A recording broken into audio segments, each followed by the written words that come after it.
Bonjour et bienvenue sur votre plateforme de formation alform.com. Nous sommes dans la formation VMware vCenter 6. Et là, tout particulièrement, nous allons débuter et préparer les meilleures conditions pour la formation. Entre autres, nous allons voir comment monter son lab, les prérequis nécessaires à monter son lab, les ressources nécessaires à monter son lab et qu'est-ce que vous allez avoir à faire comme devoir. Donc avec vous pour ce faire, votre formateur Fouad Alakad, VMware vExpert. Donc notre plan, donc dans un premier temps, on va voir un petit peu les prérequis matériels, et logiciels à avoir pour pouvoir faire tous les labs de cette formation dans les meilleures conditions, les ressources de chez VMware et aussi les ressources tierces, et là la partie devoir et un petit peu tout ce qui est en mise en réseau et la préparation de vos VM et la sauvegarde de vos VM via des snapshots. Attention, c'est vraiment un rappel en fait pour ceux qui ont déjà suivi la formation sur ESXi, bon, sont déjà avertis. Ceux qui attrapent en cours la formation pour vCenter 6, le lab que vous allez préparer maintenant sera valable pour l'ensemble du cursus. Donc je vais vous dire à chaque vidéo, à chaque nouvelle installation, quels composants nous allons avoir besoin, mais là je vais vous demander de préparer d'ores et déjà quasiment l'ensemble des composants pour tout le cursus de la formation. Il y aura des choses bien sûr à ajouter en cours de route, mais là on se prépare pour le principal. Donc les prérequis matériels, donc c'est une petite sélection de ma part. Donc j'ai vraiment ici sélectionné pour un ordinateur portable ou fixe un minimum de 16 Go de RAM. Ça c'est au niveau de la mémoire vive. Pour le CPU, je recommande un minimum un i3. Idéalement un i7. Pourquoi un i7 car le i7 supporte l'hyperthreading dans la vidéo OSXi, donc je ne vais pas aller répéter vu que c'est un prérequis normalement la formation OSXi, mais je vais expliquer en deux mots. L'hyperthreading, au lieu d'exécuter un seul thread par cœur, donc on va dire que vous avez un CPU de 4 cœurs ou de 2 cœurs, donc si c'est un CPU de 2 cœurs, au lieu d'exécuter un seul thread à un instant T sur un cœur, et ben, l'hyperthreading va vous permettre d'exécuter 2 threads. Quand je dis un thread, c'est une exécution. Une exécution de 2 threads simultanément sur le même cœur. En gros, donc si vous avez un CPU i7 de 2 cœurs, vous allez, au lieu de pouvoir exécuter que 2 exécutions simultanées sur les 2 cœurs, vous allez pouvoir exécuter 4 exécutions simultanées sur les 2 cœurs. Ça, c'est grâce à l'hyperthreading qui vous permet pas non de doubler votre capacité, votre fréquence CPU, mais de pouvoir généralement, parce qu'un thread c'est rare qu'il demande plus de 50% des ressources, donc on peut grosso modo exécuter 2 threads, 2 exécutions sur le même cœur. Les CPU aussi, avoir les options supportant le VT et EPT, ce sont des options de virtualisation. Je recommanderais 200 Go minimum de disque disponible, idéalement sur SSD. C'est vraiment ce qui va faire la différence au niveau de la rapidité des labs. Si c'est du disque mécanique, si vous n'avez que ça, ben, va falloir être un peu patient. Ça va marcher, mais il va falloir être patient. Sinon, pour ceux qui n'ont pas de portable fixe et qui n'ont pas le besoin d'avoir une si grosse machine, il y a la possibilité de louer un serveur. Entre autres, j'ai un petit peu comparé et j'ai trouvé les offres chez online.net pas mal du tout. Entre autres, un minimum d'une Dedibox de 2015 avec un Xeon 4 threads. Vous allez avoir 16 Go de RAM, 1 Teraoctet de SATA à 29 euros. Donc imaginons que vous avez la capacité d'effectuer l'ensemble de la formation sur 1 ou 2 mois en prenant votre temps le soir. 2 mois devrait suffire. Donc voilà, donc 29 euros, ça rentre dans un budget intéressant. Si par contre vous voulez quelque chose de plus péchu, là on peut partir sur vraiment des D-Box MD génération 2. Donc là vous avez 500 Go de SSD, 64 Go de RAM. Donc là vous pouvez y aller, hein. Vous pourrez installer votre vCenter, le casser, en installer 2-3 simultanément sans aucun problème. Moi, à titre de comparaison, j'ai voulu vous présenter ma config. Je suis sur un Lenovo W520, c'est un PC portable avec un i7, 24 Go de RAM et 256 de disque SSD. Donc c'est ma config perso, ça me suffit, j'ai pas de gros ralentissement et ça marche relativement bien. Pour les prérequis logiciels, donc sur votre machine, sur votre serveur physique, si jamais c'est les loué, ou sur votre PC portable, sur votre PC fixe, je vais vous recommander d'installer un Windows 64 bits, forcément pour pouvoir gérer plus que 4 Go de RAM. Donc Windows 7 ou 2008, 2012 serveur, pourquoi pas. Petit tips pour ceux qui sont un peu avancés niveau Windows, installer un Windows 2012 serveur peut être bien parce que vous avez des fonctionnalités de déduplication intégrées à Windows 2012 serveur. Donc vos machines virtuelles, si jamais vous voulez faire des clones et que vous lancez la déduplication, ça vous permettra un gros gain de place. Donc si jamais vous ne savez pas c'est quoi de la déduplication, je vous invite à vous renseigner, ou sinon c'est des choses qu'on verra aussi dans le cursus storage. Avoir installé un VMware Workstation, c'est ce qui est fait chez nous. Nous sommes sur la version 12. Donc nous avons VMware Workstation installé pour faire tourner les premières couches de machines virtuelles, entre autres notre vCenter, nos ESX virtualisés.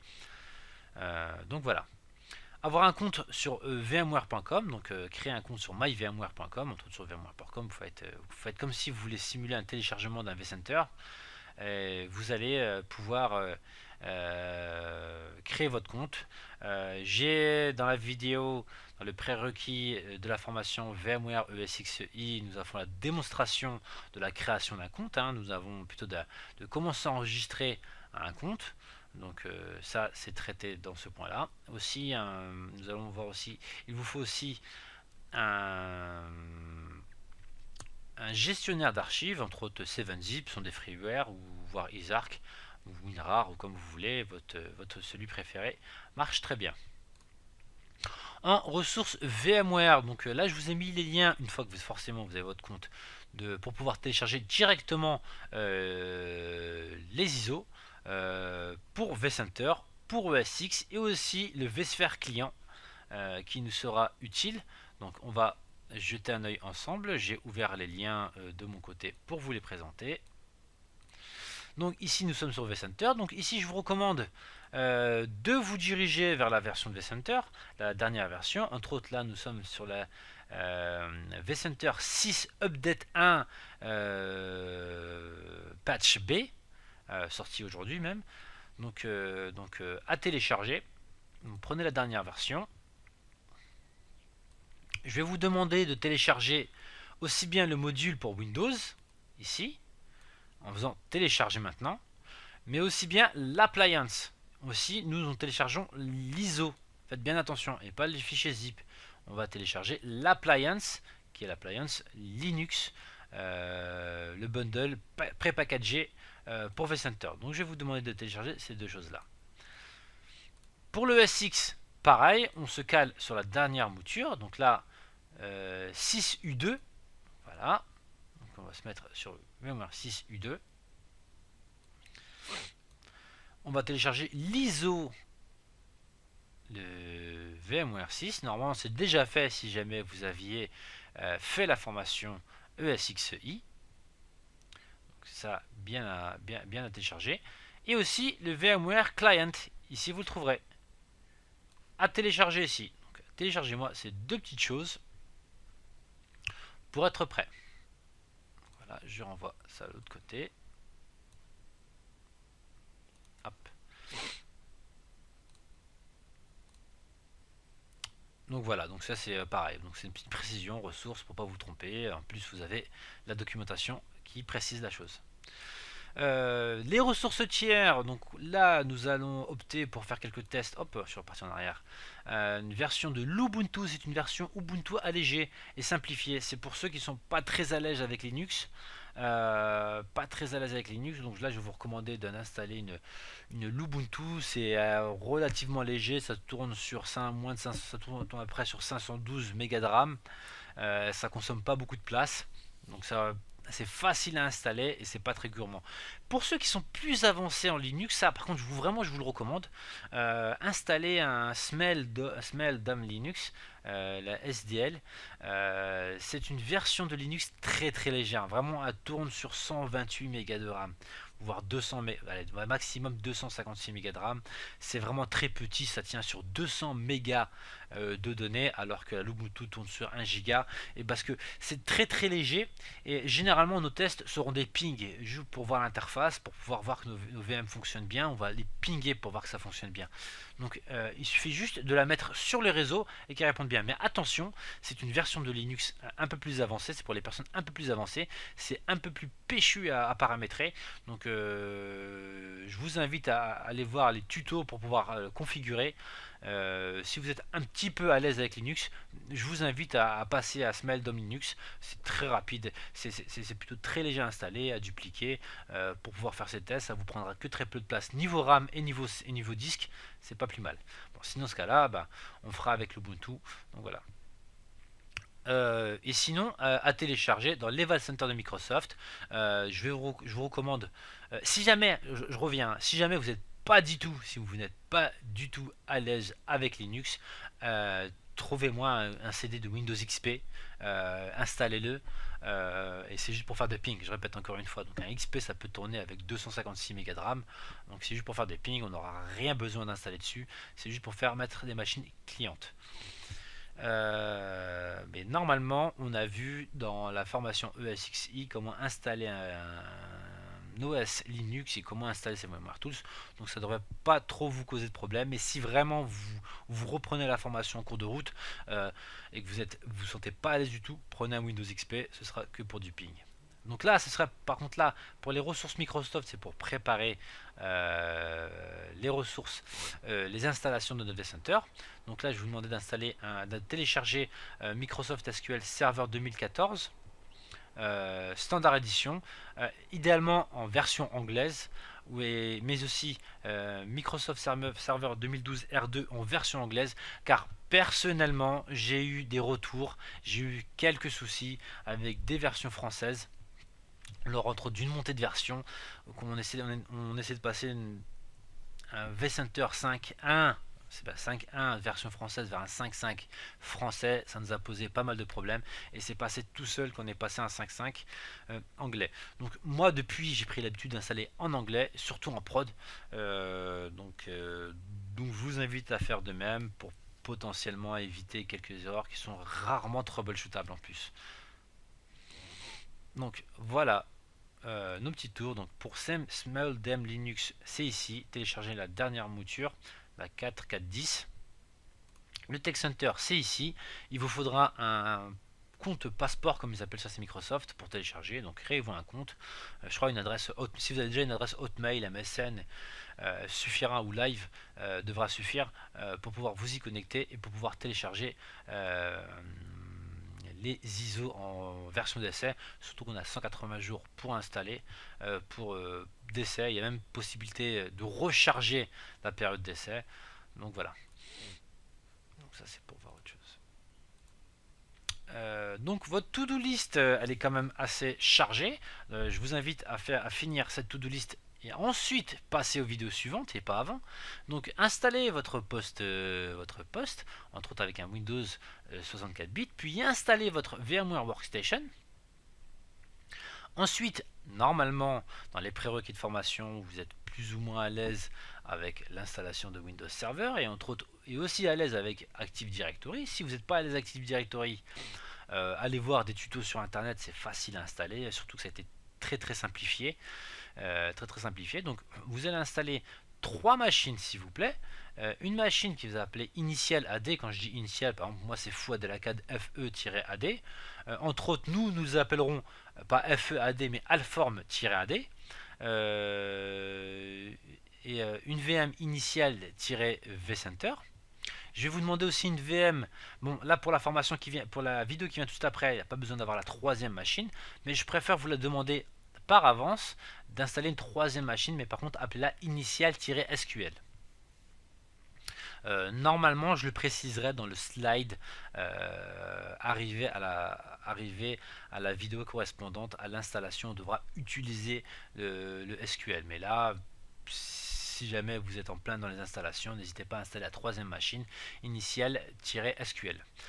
Toutes les IP doivent être sur le même réseau, donc choisissez le bon VLAN. Donc à vous de voir. On va voir un petit peu très rapidement les différents types de connexions avec votre workstation. On va le voir très rapidement car on a assez détaillé la chose sur la formation VMware ESXi. Donc on va aller très rapidement. Les ressources, donc initial-AD, un CPU, 4 Go de RAM, 30 Go de disque suffisent. Initial-vCenter, 2 CPU, 8 Go de RAM, c'est un prérequis malheureusement autant, car sinon ça ne s'installe même pas le vCenter. Donc, et 50 Go de disque dur. Et pour Initial SQL, donc Alform SQL en tout pour nous, un vCPU et 4 Go de RAM et 30 Go de disque dur, vraiment en minimum pour faire tourner notre infrastructure.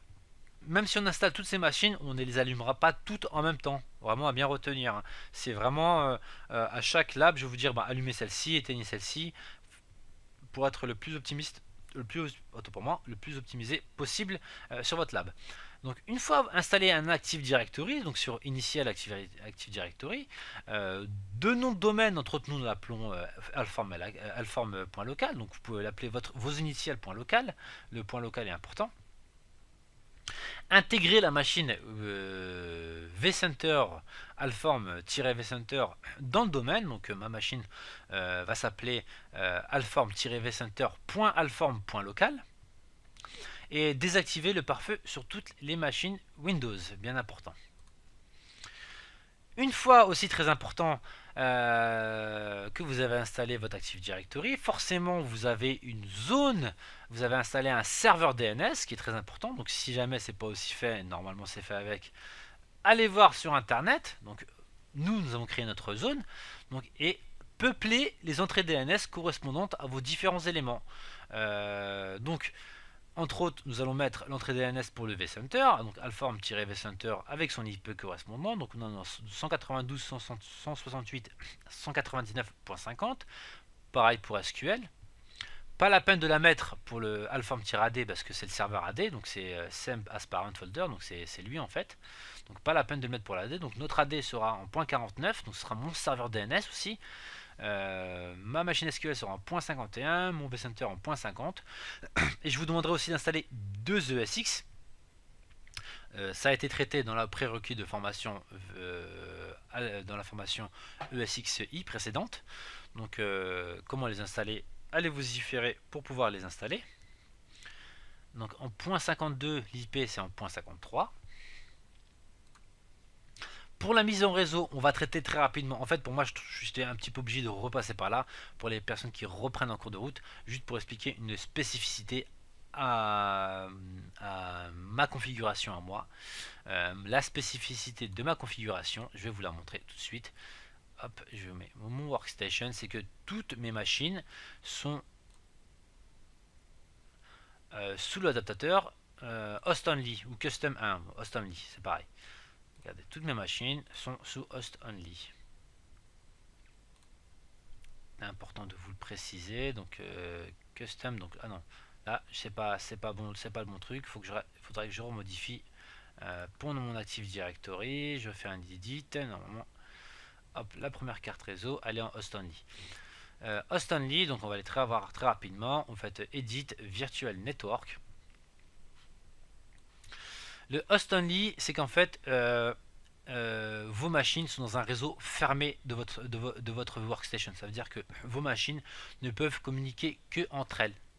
Host only ici. Votre machine ne peuvent communiquer que entre elles et elles sont sur le réseau que vous allez définir ici. J'ai fait uniquement vous allez uniquement pouvoir depuis votre machine source, origine sur lequel vous avez installé Workstation, pouvoir vous y connecter aussi. Mais c'est la seule machine externe qui pourra s'y connecter. Par exemple, si vous avez une autre machine à côté, elle ne pourra pas se connecter au VM en host only. J'ai fait ce choix là. Vous pouvez faire le choix bridged, ça veut dire que vous allez partager la carte réseau et vous allez recevoir une IP par exemple de votre box, mais là c'est compliqué pour mettre de l'IP fixe, donc à vous de voir, ou du NAT. Donc là on va natter, on va partager l'IP, mais on va natter à travers un réseau interne. Mais là, vous pourrez mettre des adresses fixes. Donc moi, je vous recommande celui-là. Pour moi, c'est le plus simple. Moi, j'ai pris ce choix-là car car en fait, ça me permet de installer, de paramétrer un petit routeur. Vous voyez qui tourne avec 256 Mb de RAM, avec deux IP, avec deux cartes réseau, une NAT et une en custom VMIC 1, donc c'est du host only. Donc j'ai une patte sur mon réseau interne, donc en host only, et une patte à l'extérieur qui lui va récupérer Internet. Et cette patte là sera dans le réseau interne host only, et elle aura pour IP, ce sera la gateway, donc entre autres 192 168 199.2. Cette petite VM router qui est très petite, elle s'appelle Fresco. Je vais vous donner un lien pour du coup aller plus loin sur ces différentes configurations possibles de votre workstation. J'ai expliqué un peu plus dans la formation VMware ESX1, mais si vous voulez aller plus loin, je vous recommande cet excellent lien qui se trouve sur le blog d'Alform, donc le réseau avec VMware Workstation. Donc c'est très très bien détaillé, ça vous explique les différents types de configurations avec du schéma, entre autres le host only. Comme je vous dis, il n'y a que votre machine physique sur laquelle est installé Workstation qui peut communiquer avec les machines virtualisées. Le NAT, ça partage votre IP, mais vous avez aussi une configuration IP interne. Donc voilà, donc je vous invite à jeter un œil. On remerciera Ludovic pour son excellent post. Donc voilà, pour moi c'était important. Donc veillez bien, faites bien la bonne configuration, mettez auto-bridging ou NAT ou host only selon votre étude, étudiez bien la chose. Et ce qui est important, c'est que toutes vos machines pingent entre elles. Voilà, moi ce qui est important, c'est que vos machines à la fin puissent pinguer entre elles. De l'ESX, c'est que vos ESX ping, votre vCenter ping, votre AD ping, en fait toutes vos machines ping entre elles, c'est extrêmement important. À la suite de cela, une fois que vous avez tout installé, vous avez installé vos machines, vous avez bien installé vos machines, vous allez bien paramétrer votre réseau. Je vais vous demander de faire des snapshots. Des snapshots, on a vu c'était quoi dans la formation ESXi. Donc on va répéter en deux mots et je vais vous faire un petit montrer. Entre autres, moi sur mon vCenter, j'ai déjà un snapshot. Le voilà, snapshot manager. Je fais hop, snapshot manager. Voilà, avant vCenter, en fait, après l'installation, une fois que tout est OK, j'ai fait un point d'enregistrement de l'état actuel. Donc, j'ai enregistré son état. Donc, du coup, là, je peux installer vCenter à la suite quand je vais installer vCenter. Si jamais je me retrouve planté, cassé, j'ai fait une bêtise et que je ne peux pas revenir et que en fait je ne peux pas désinstaller ou que je ne peux pas bricoler et que j'ai pas envie de bricoler pour avoir quelque chose de pas très propre, et ben je peux faire un retour en arrière vers ce point d'enregistrement. On peut en avoir plusieurs, vers ce point d'enregistrement avant vCenter. Donc tout ce qui a été fait après ce point là sera supprimé. Donc je ferai un goto, donc ça me ferait retour en arrière vers ce point là. Donc voilà, donc je vous invite, une fois que toutes vos machines sont petits oignons, de faire des snapshots. Entre autres, par exemple, avant votre Active Directory, si vous n'êtes pas sûr, installez votre Windows, faites un snapshot, appelez-le avant Active Directory, et là, installez votre AD. Si jamais vous n'êtes pas sûr de ce que vous avez fait, n'hésitez pas à faire un retour en arrière et réinstallez-le. Voilà pour la recommandation. Donc le résultat, normalement, vous allez avoir un Alform AD, Alform vCenter, comme un peu ici. Bon, moi j'ai un ESX1, il faut installer aussi un deuxième ESX, ce que je vais faire aussi. Bon, moi j'ai un routeur parce que c'est ma configuration, un Active Directory, un vCenter.